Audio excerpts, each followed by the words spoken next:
রাষ্ট্রীয় বর্বরতার বিরুদ্ধে আমাদের প্রতিবাদ জানাতে। বাংলাদেশ ভারত সীমান্তে দুই বাংলাদেশি নিরস্ত্র নাগরিককে ভারতীয় সীমান্ত রক্ষা বাহিনী পিটিয়ে হত্যা করেছে এবং অমানবিকতার শেষ পর্যায়ে গিয়ে তারা সেই লাশকে নদীতে ভাসিয়ে দিয়েছে।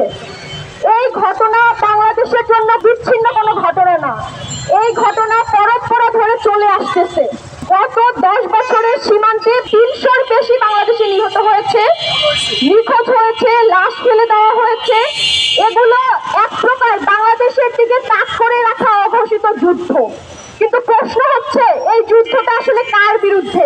বাংলাদেশের দিকে ভারতীয় রাষ্ট্র ব্যবস্থার ক্ষমতার প্রয়োগ দেখানো হচ্ছে। আমরা দৃঢ়ভাবে বলতে চাই, বাংলাদেশের কোনো নাগরিকের জীবন সস্তা নয়।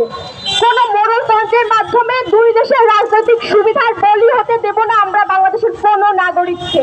নির্যাতিত নিপীড়িত হয়েছি, বাংলাদেশের দিক থেকে প্রতিরক্ষার জন্য জোরদার কোনো ব্যবস্থা গ্রহণ করতে দেখিনি।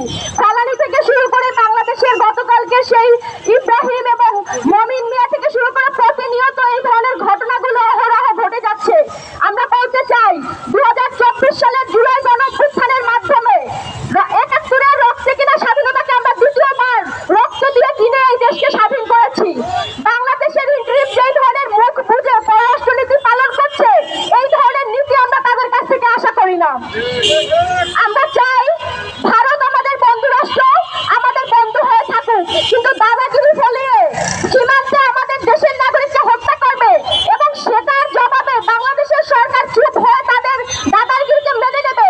সরকারের এই ধরনের অবস্থানকে আমরা কোনোভাবেই সমর্থন করবো না এবং যেই রাজনৈতিক দল এই দাসত্বকে মেনে নিয়ে বাংলাদেশের রাজনীতি করবে, বাংলাদেশের জনগণ তাদেরকে লাল কার্ড দেখাবে।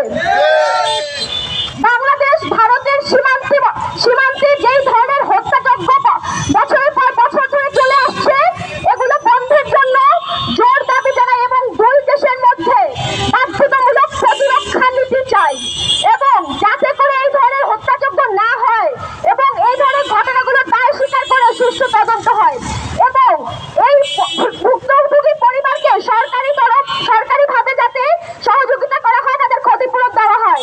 এবং সর্বশেষ বলতে চাই, এই ধরনের অমানবিকতা এবং নিপীড়নের নীতি থেকে বেরিয়ে এসে ভারত আমাদের এক প্রতিবেশী হিসেবে ভূমিকা পালন করুক। আমরা চাই না ভারত আমাদের উপর দাদাগিরি দেখাক।